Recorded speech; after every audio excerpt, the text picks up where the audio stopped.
ពីអ្នកក្នុងការតុបផ្ទះយកដំណើរអាឡែមានការបញ្ហាជាមួយនឹងការ Solar Space Study ពីហិជមីក៏ដូចជាបាននៅតែជាមួយនឹងការយក Vibe Out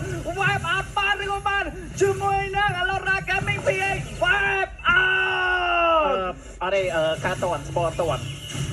ពីរនាក់ មិនតមកចប់វាយទៀតបានឬក៏មិនបានឈរវាយទៀតធ្វើមកក្រៅវាយទៀតពី Alora Gaming PH ជាមួយនឹងការ Fail ម្ដាយបាត់បង់ជាមួយនឹង Demon Kai ក៏ដូចជាការក្រាយយកដំណើរជំនុំជ័យជំនះនៅក្នុងវគ្គទី4ក៏ដូចជាបានជាមួយនឹង Vietnam 7 World Champion គឺបានទៅលើ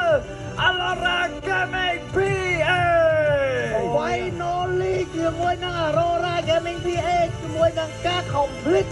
achievement ថ្មីសម្រាប់ប្រទេសហ្វីលីពីនជាមួយនឹង Ultimate World Championship លទ្ធផល4-0មកគឺជាលទ្ធផលមួយដែល unexpected ខ្លាំងមែនទែនបាទគ្មានការរំពឹងថាការប្រកួតមួយនេះ4-0ទេបាទយ៉ាងតិចក៏6ពាក់ដែរបាទប៉ុន្តែ Aurora Gaming PH នេះបាទគឺមកលើកនេះគឺ well prepare ខ្លាំងមែនទែនជាមួយនឹង Alter Ego ហើយសំខាន់ការយកឈ្នះនេះអត់មានប្របាទៀតការយកឈ្នះយ៉ាងស្រួលបំផុតហ្មងបាទមួយឡតណាយ៉ាងច្រើន2ឡត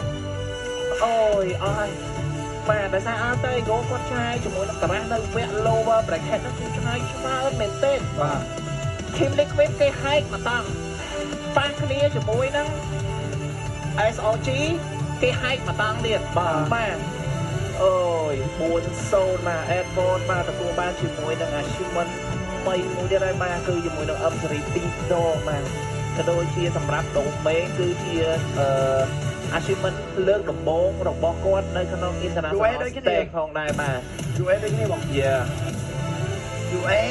គាត់គេថា up 3ហើយប៉ុន្តែអ្នកដើម្បីឲ្យចូលបានធំគឺតែមិនខៃឲ្យឡាយបាទ MSC មកពៀន up 3មកពៀនលេងអត់តាន់គេទេគេចាប់កលាក់បានទេទៅ Dexter មួយ Master the Basic នេះ2ថ្ងៃនេះគឺអង្គុយ note ទៅលើ Alter Ego សុតយកមកវ៉ាបាត់ពេលនេះអស់មកតារាបាត់ព្រីយ៉ា2តារាអស់អាលីងបាទចូលរួមសោកស្ដាយសម្រាប់ Alter Ego ដែលគាត់មិនអាចបំបែកជាមួយនឹង